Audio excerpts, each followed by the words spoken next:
Welcome. Thank you for joining me. Hope everything is going well with you. I'm going to be starting session 4 in understanding the history of socialism as a restraining influence of moral virtue decreases in a country.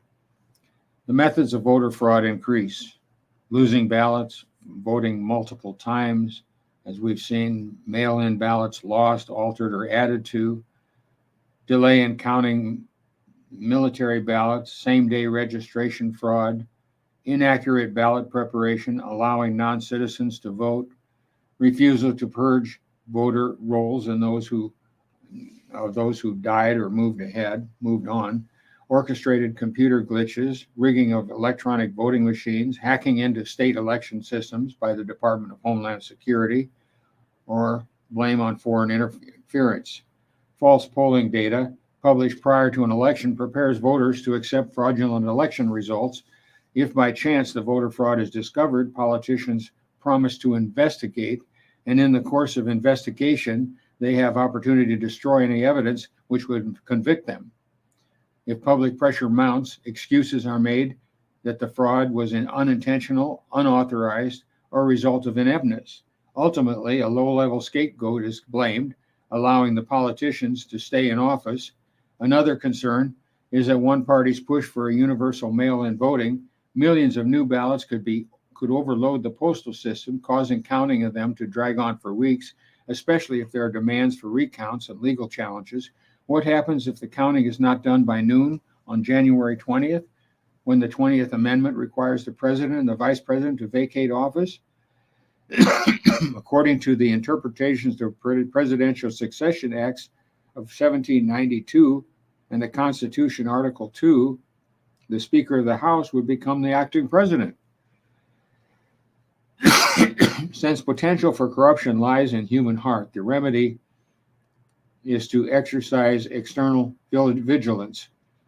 Abolitionist Frederick Douglass wrote in the North Star newspaper, March 1848, "The price of liberty is eternal vigilance. It can only be maintained by a sacred regard for the rights of all men." Andrew Jackson stated in his farewell address on March 4th, 1837, "But you must remember, my fellow citizens, that eternal vigilance by the people is the price of liberty. You must pay the price if you wish to secure the blessing." Socialist Antonio Gramsci wrote in the New Order, "Socialism will triumph by first capturing the culture via infiltration of schools, universities, churches, and the social media by transforming the consciousness of society."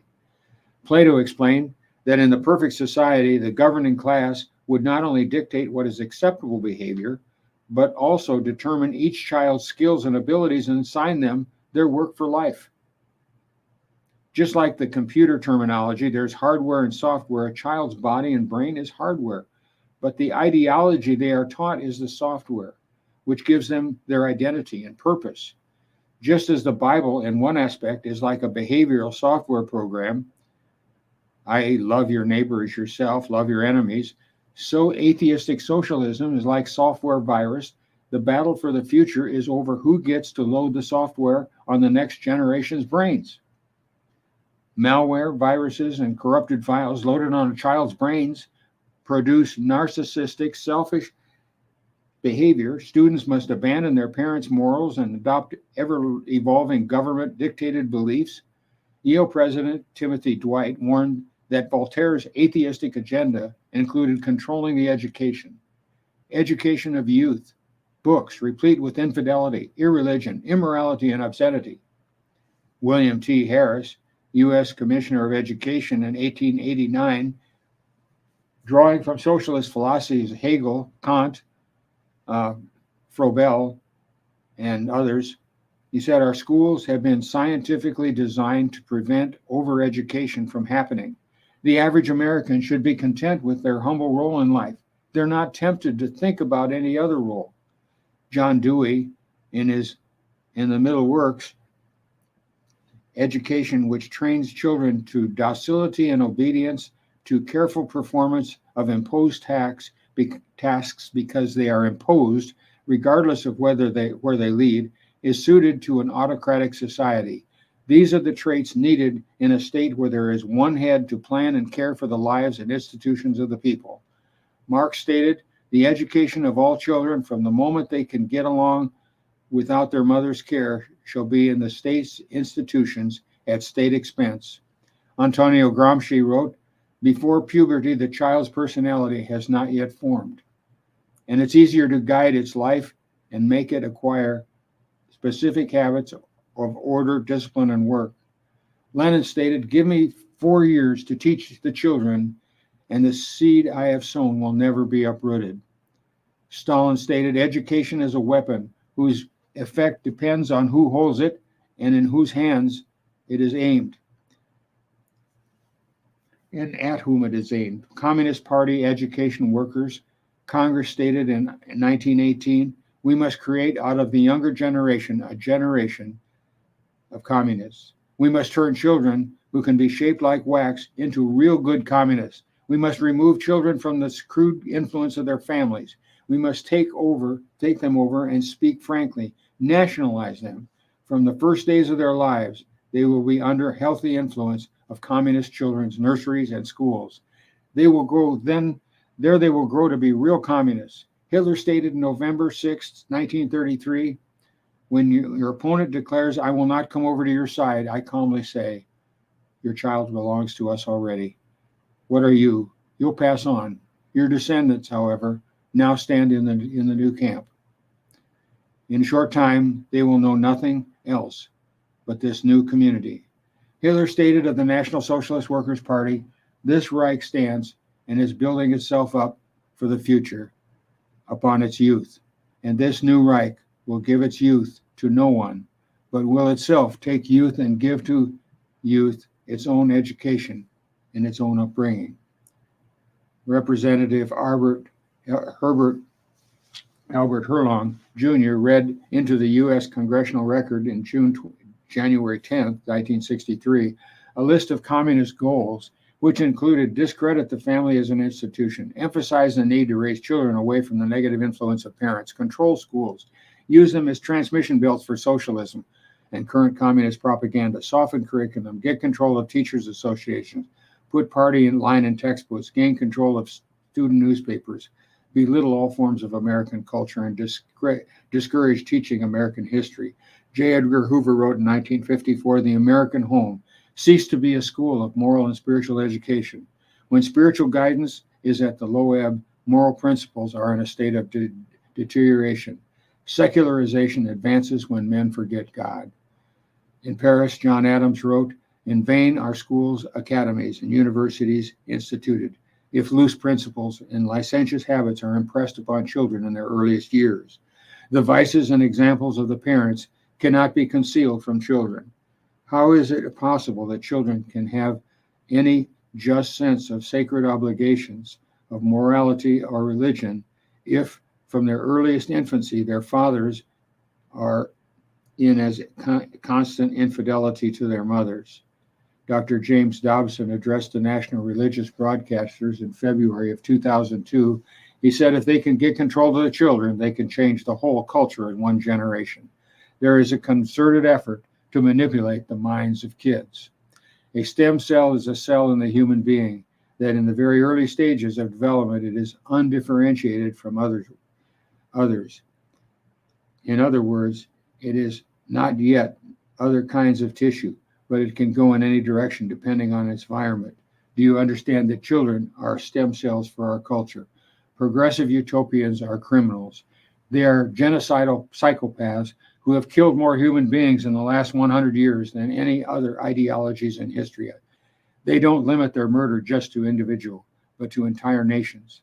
As the National Socialist Germany's war against anti-communists, Cambodia's slaughter of the educated middle class, the Communist Chinese cultural war, and all of this was done in the name of creating a new utopian society.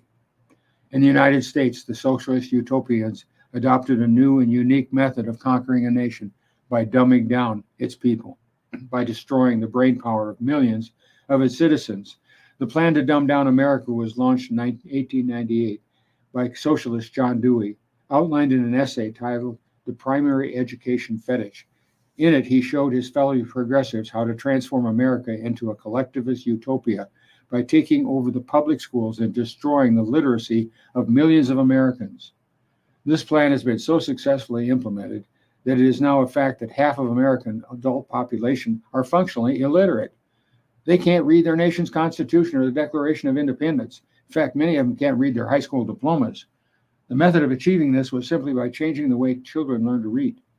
The utopians got rid of the traditional intensive phonics method that forces children to read English as if it were Chinese. The method is widely used in today's public schools. It's called the look-say method. They look at a picture, they learn to see a word associated with that picture instead of using phonics and being able to learn hundreds of thousands of words. They're limited to a few thousand words that they can learn through this method. It was used to help people that were absolutely deaf and they couldn't use phonics to pronounce words. That's where this education method was, but it was tried in Boston and failed after 6 months. But Dewey thought, well, this is a good method because he wanted it to fail. In 1898, Dewey warned his colleagues about being too hasty in carrying out the plan. He wrote, "Change must come gradually. To force it unduly would to be compromise its final success by favoring a violent reaction." In other words, deception would have to be used in order for his long-range complex plan to be successfully implemented. Educators learned quickly how to deceive trusting parents and taxpayers, how to manipulate politicians. They also knew that children would be powerless to resist their abuse. Teachers have been taught to blame academic failure on the children, not themselves. Indeed, many of them revel in the idea that they are transforming America to suit their own social fantasies. John Adams stated, "The Native American who cannot read is as rare as the appearance of a comet or an earthquake." Yet federal literacy in 1993 stated that 55% of Americans were functionally illiterate. And that's after huge amounts of money had been spent. The dumbing down of a nation was and is for the purpose of overthrowing the government.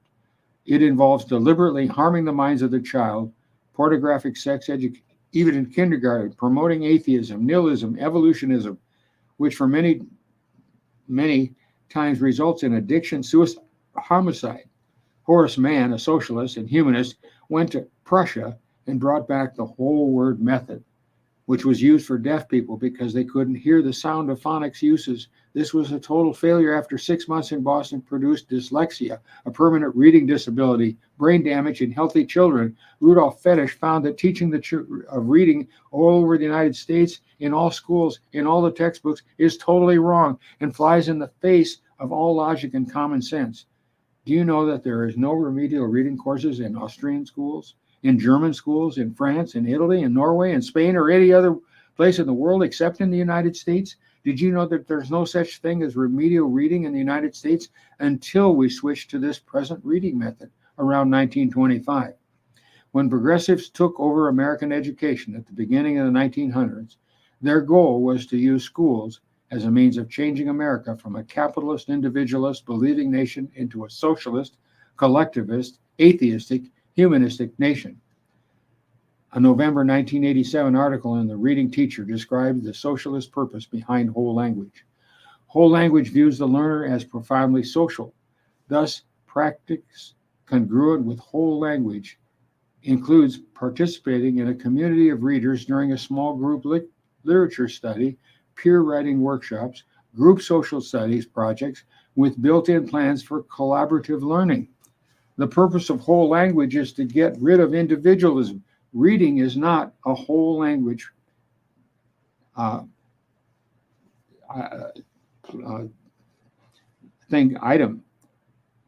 It's not a whole language item. It's not a social or collectivist activity. Reading is an individual activity in which the reader is engaged with the author in a one-on-one basis. Indeed, reading is one activity in which an individual can retreat into his own world of thought and pleasure by absorbing the words and experiences of authors of living and dead. In January 1889, the Phi Delta Kaplan by whole language guru Frank Smith makes it quite clear that whole language is a political movement. Literacy and power.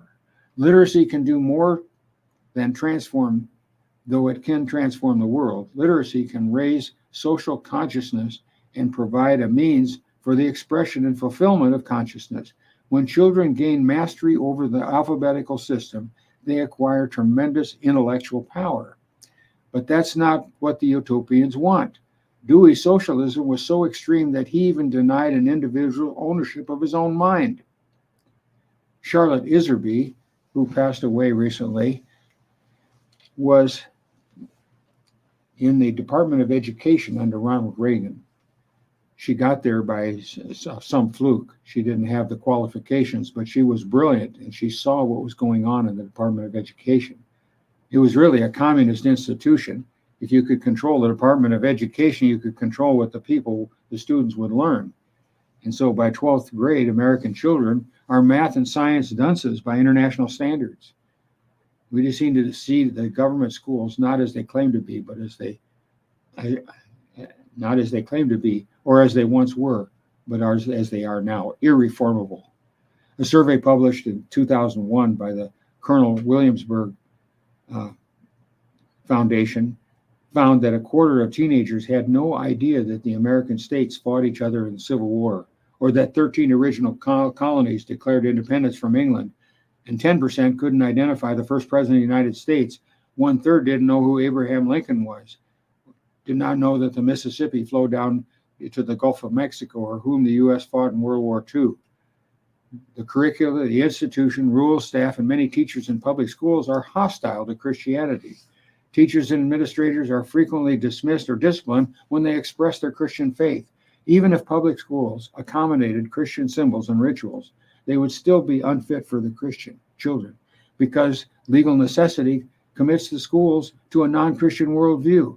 Behind a constructivist approach to history, the evolutionary approach to biology, the Marxist view of economics, the multiculturalism, tolerance, values clarification, integrated math, and outcome-based education is an atheistic worldview. Marketing terms are masks to cover the true agenda. The education and development of young people is and should be a major concern of parents as well as religious and political leaders in America, but around 85% of Christian parents are still sending their children to these humanistic indoctrination centers we call public schools. Worldviews are not inherited, they are learned. Many students absorb the secular worldview from the classroom simply because the parents don't reinforce a biblical worldview at home. Many historians, philosophers, and scientists claim objectivity in a chosen field, and many Americans adopt the idea that basic education skills and facts can be taught without a religious or philosophical basis. Dabney explained the impossibility of neutrality in education. The instructor has to teach history, cosmogony, study of origins, psychology, ethics, the laws of nations. How can he do it without saying anything favorably or unfavorably about the beliefs of evangelical Christians, Catholics, deists, pantheists, materialists, fetish workers, or all who claim civil rights under the American institutions? His teaching will be indeed the play of Hamlet without the part of Hamlet. Howard Zinn wrote a people's history of the United States, and it sold more than 2.5 million copies. It is pushed by Hollywood celebrities, defended by university professors who know better, and assigned in high school and college classrooms to reach students and teach them that American history is nothing more than a litany of oppression, slavery, and exploitation. This is wrong.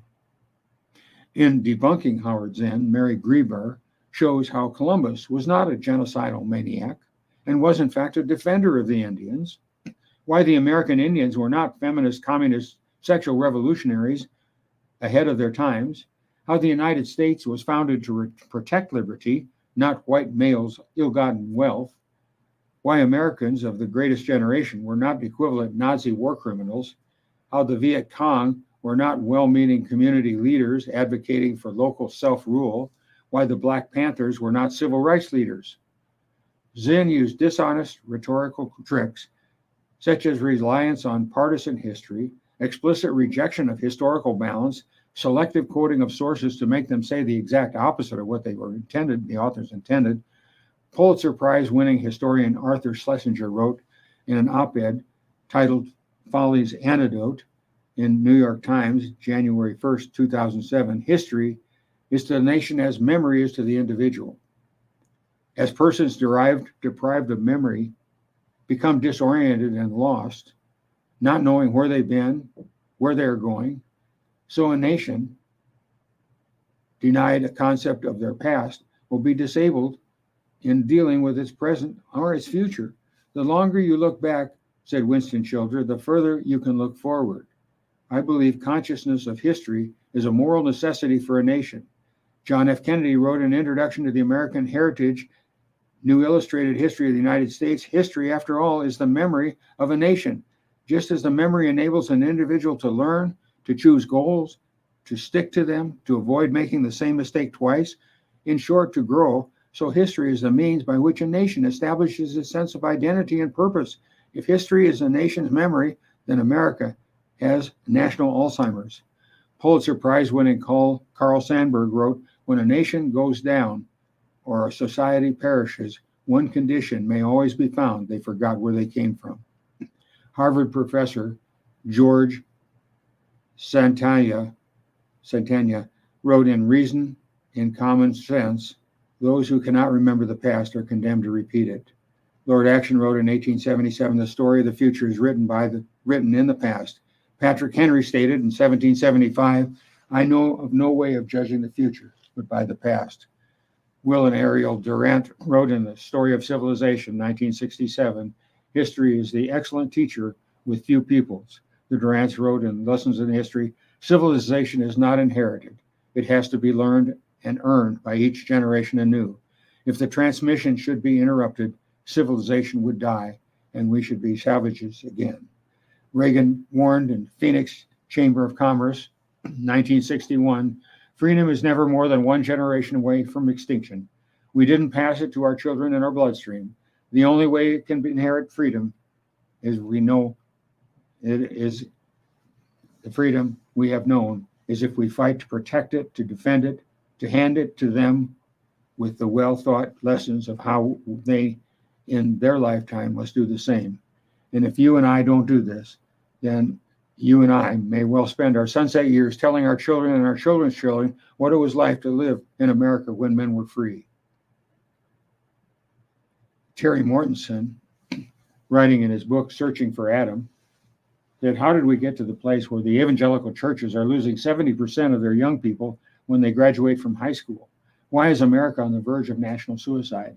Why is Western Europe, once so powerfully impacted by the gospel and missionary sending continent, now the most difficult mission field in the world? Why don't 60% of British teens believe in the existence of God? Why do less than 2% of Britons go to church regularly? This assault on the gospel was led by the takeover of the American public schools by humanists led by John Dewey. Their main beliefs are, first, that the universe is self-existing. Past history of our globe must be explained by what can be seen and happening now. So no powers are to be employed that are not natural to the globe. No action to be admitted except those that we know in principle. This rules out, of course, supernatural creation and a supernaturally induced global flood at the time of Noah. And based on Hutton, Charles Lyell wrote Principles of Geology, in which he tried to free science of geology. Hutton basically made a statement that this rule of what we see today is what happened in the past, and they called it uniformitarianism. So that's what we have today. Wayne Grudem, in his introduction of systematic theology, writes, "What's at stake? A lot. The truthfulness of the three foundational chapters of the entire Bible. Belief in the unity of the human race, belief in the ontological uniqueness of human beings along with God's creatures, belief in the special creation of Adam and Eve in the image of God, belief in the salvation through representation by Christ, belief in the goodness of God's original creation, belief in suffering and death today are a result of sin and not part of God's original creation. A belief in the natural disasters today are the result of fall, not a part of God's original creation. Belief in the evolution erodes the foundations. Evolution is a secular culture's grand explanation, the overriding meta-narrative that sinners accept with joy because it allows them to explain life without the existence of God. With no accountability to any creator, no moral restraints to restrain their sin, no fear of God before their eyes." Romans 3:18. And now theistic evolutionists tell us that Christians can just render to this massive attack on Christian safety inoffensively tack on God, not as an omnipotent God who, in his infinite wisdom, created all living things, but as an invisible deity who makes absolutely no detectable difference in the nature of living beings as they exist today. In 1978, atheist Richard Bosworth declared boldly in American Atheist magazine, Christianity must be totally committed to the special creation as described in Genesis, and Christianity must fight with its full might, fair or foul, against the theory of evolution. It becomes clear now that the whole justification of Jesus' life and death is predicated on the existence of Adam and the forbidden fruit that he and Eve ate. Without original sin, who needs to be redeemed? Without Adam's fall into a life of constant sin, terminated by death, what purpose is there to Christianity? Thomas Huxley, in 1893, said, I am fairly at a loss to comprehend how anyone for a moment can doubt that Christian theology must stand or fall with the historical trustworthiness of the Jewish scriptures. Bios Logos' promotion of theistic evolution leads to heresy and views of the crucifixion of Jesus as sinful and thus in opposition to the will of God. Theistic evolution poses a significant challenge to the substitutionary atonement. BioLogos has received $8.7 million from the John Templeton Foundation to promote theistic evolution in the church through the web, through speakers at conferences, in churches, and by developing resources for pastors. Theistic evolution believes that God created the earth the same age that the atheist evolutionist uses, 13.6 billion years ago. The universe was created. The earth was created about 4.6 billion years ago. And through progressive succession, the theistic evolutionist or progressive creationist believes that pretty much the same timeline as the atheistic evolution, only they say there's a God behind the process. Problem is, when you give them billions of years, all of a sudden, that's the magic wand to say that evolution occurred, because now they have enough time, they think, to cause evolution to occur. They don't, but they use that as an explanation. The John Templeton Foundation gives money to seminaries, including Trinity Divinity School and several others, to fund this progressive creationist mentality. Bruce Waltke, one of the greatest Hebrew scholars of all time, reported that 46% of evangelical professors do not have any real objections to theistic evolution, which is horrible if that's true. Most Christians and Christian theologians, he says, today are 2/3 to 3/4 evolutionists, according to Terry Mortensen. And Charles Spurgeon advocated the gap theory. Charles Hodge favored the gap theory until about 1860, when he switched over to the day-age theory, which is the progressive creationist view. But 2 Peter 3 says, knowing this first, that there shall come days in the last days, scoffers, walking after their own lusts, saying, where is the promise of his coming? For since when did the fathers sleep? All things continue from the beginning. Uniformitarianism. For this they are willing and ignorant of, for that by the word of God the heavens were of old, and the earth standing out of the water and in the water, whereby the world then was, being overflowed with water, perished. That's catastrophism. That's what the Bible teaches. But geologist James Hutton argued that geologic processes occurring today have occurred since the foundation of the earth. The idea, again, as I said, is uniformitarianism. The same processes you see today are the same processes that existed for time eternity. He came up with this before he'd even bothered to look at a rock. And based upon this, uniformitarianism spread throughout our scientific community. Because of the foundational importance of Genesis, it is not surprising that the forces of unbelief have attacked the book, which shows us who God is, who we are, what our problem is, and God's solution to that problem. As humanistic theories of the Enlightenment gained control of Europe in the 1650s, building on Darwin, skepticism concerning the plain teaching of Genesis on Earth's age, and is able to bring about the abandonment of the traditional interpretation of Genesis in favor of full-fledged evolutionary paradigm and non-theistic worldview. The reign of evolution, long-age theory, is a major factor in turning Western culture from Christianity to naturalistic humanism. Because Christian institutions of learning nearly always accommodated the Bible to scientific claims rather than to such claims to the Bible, Christianity has lost its message and its authority in the minds of most of the world's population. And with that, I close this session. Thank you for listening.